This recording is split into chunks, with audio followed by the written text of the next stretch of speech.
Coming up on the Paper Talk today, we're going to look at United being linked with a Barcelona midfielder. Surely not. Well, we'll check that one out. Also, Marcus Rashford. Yes, there's the obligatory Marcus Rashford story. Also, are we going to bring in a left-back who we already had? Let's find out.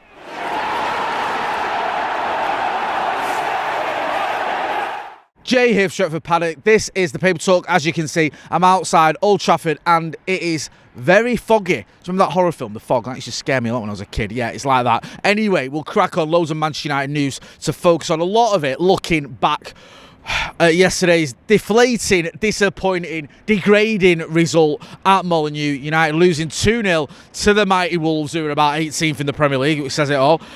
So yeah, there's been a bit of a reaction to that, as you'd expect. The manager has reacted. He's spoken about the goal from the corner, the Cunha goal, spoken about the fact that, I'm paraphrasing here, that Amorim On Onana was, did have defenders on him or attackers on him on the line. It was impeded slightly, but the manager himself says he's not going to dwell on that and not going to point fingers. And whilst I think you could argue he was a little bit impeded, he's got to do better. I'm not looking for a foul there or saying that's a foul. I think Amorim On Onana's got to do better. I don't want to go on to that too much. We've had all the post-match reaction. You don't need to hear my thoughts again on any of the goals that we conceded yesterday.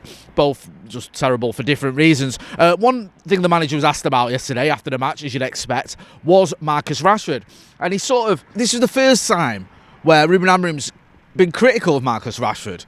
And sort of overtly critical, even though it was still slightly, not obvious. It was still slightly sort of, hinting rather than stating it. He did say the fact that when he was asked about, has Marcus Rashford shown you in training, and I'm paraphrasing again here, but has Marcus Rashford shown you in training something different since he's been dropped?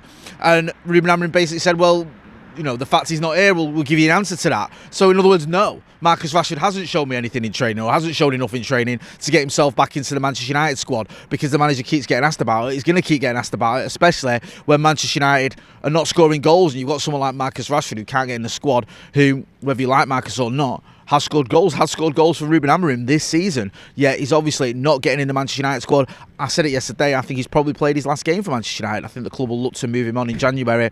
Probably looks like it's going to be a low move. Maybe the club eat up a chunk of his wages as well, and then that's with a view to a permanent deal happening. We'll have to wait and see. We haven't got anything concrete on that yet. When we do hear anything, or if we hear anything, as always, we will keep you posted. But I don't think Marcus Rashford has much of a future at Manchester United. You may disagree. Get involved in the chat in the comments and let us know what you think. Another story doing the rounds this morning is about the players that are going to be missing for the Newcastle game. Manchester United obviously play Newcastle. I think it's here on Monday night.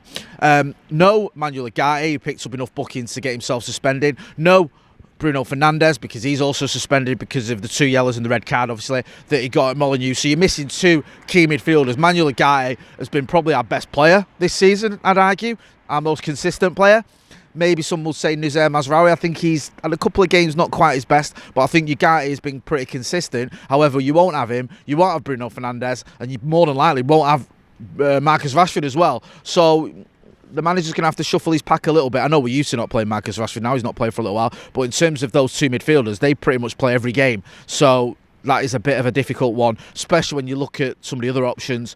Kobe Mainoo looks like he's struggling a little bit, although some of the criticism he's been getting has been unfair. Casemiro, it's obvious the manager doesn't fancy him, doesn't really start him, but he's probably going to have to turn to him now. Maybe Christian Eriksen comes in. Get involved in the chat and the comments. Let us know what you think. One midfielder who could end up featuring for Manchester United, although it's not very likely, is Danny Olmo. Danny Olmo, who is apparently his agent is in Manchester. There's a story doing the rounds, and I think the Daily Mail have got it, and 1 or 2 others as well. I think Sky Sports have picked up on it, saying that Olmo, who's he's not been registered properly with Barcelona. There's some sort of shenanigans going on with La Liga, and Barcelona are taking action against La Liga because they had too many players, they didn't have enough money, they couldn't register him. So the short and long of it is he could be available. He could be available for free. So clubs were alerted to that. His agent's apparently in Manchester. He has been, or in England, in Manchester or in England. I think it's Manchester, actually. It is Manchester. I'm getting a nod from producer Ethan. Now, he's been linked with City. He's been linked with Manchester United. I think he's been linked with 1 or 2 other clubs as well. We'll have to wait and see what happens with this one. Don't want to jump the gun here. He's obviously having a decent season for Barcelona. I think he's got about 6 goals in 15 games in all competitions. Had a very good Euros, didn't he, for Spain. Did well at Leipzig. Only signed him in the summer. And yeah, he could be leaving already, but we'll have to wait and see what happens with that one. As always, we'll keep you posted. If you hear anything, then you'll be the first to know. But at the moment, it's just one of those where Just keep a little eye on, see what happens with that one. Could something go on there? We'll have to wait and see. One player who doesn't look like will be coming to Manchester United, if I can say that as a sentence, is Alvaro Fernandez. We know that United have this buyback clause on the left back who's at Benfica. However, the latest reports indicate that United aren't interested in triggering that, aren't interested in bringing him back to the club. I know that's a bit of a weird story. I've seen it on several outlets this morning saying United not going to do something. But it's worth mentioning because a lot of people, especially on social media, have been saying, why don't we get Fernandez back? Why did we let him go? He could be the answer to all our problems on that left back or left wing back position. However, it looks like Manchester United won't be doing that deal this window. Let me know what you think. Get involved in the chat in the comments. Do you think Manchester United should be making that deal? Do you think that is a deal that would make sense from a Manchester United point of view? We don't expect big business during the January transfer window. All the sort of stories, reports indicate that Manchester United can't spend much money in January. We don't have any funds to spare, so it isn't going to be a big January transfer window. Now that's pretty disheartening when you look at where we are in the table. We're in the bottom half of the table. Andy Tate was pointing out yesterday we're not far off pretty much a relegation battle at the minute, even though I said we're in one. And I think if you look at the games coming up, I think in the league we've got Newcastle who are flying at the minute, then you've got a trip to Anfield in the league. You could quite easily pick up 0 points from those two games. Where does that leave you? If the teams around you are picking up points, then you're in it, aren't you? You're in that, I can't believe I'm saying this out loud, you're in a relegation battle, but let's be honest, that's what's going to happen if we don't win some of those football matches, and it ain't going to be easy. We've also got a trip to Arsenal in the FA Cup during this period as well. You lose that and then you're looking at what? A relegation battle in Europa League to save the season. Not great. Now I look at Ruben Amorim and I look at what's going on at Manchester United, and by and large the fans I think have been sympathetic towards this manager, and rightly so, because you brought in a manager who plays a certain style, a certain system, and you've given him players that aren't really suited to that system. And he said as soon as he got it, he said there's going to have to be some pain, there's going to have to be some struggle, but these players have got to adapt. That's what they've got to do, and he's doing that. He's trying to get them to adapt and understand it, and he's been left a bit of a duffer because we've got far too many players here at Manchester United who aren't good enough. And you're looking throughout that team, we mentioned it yesterday, at players that could potentially need replacing, and it's almost every position.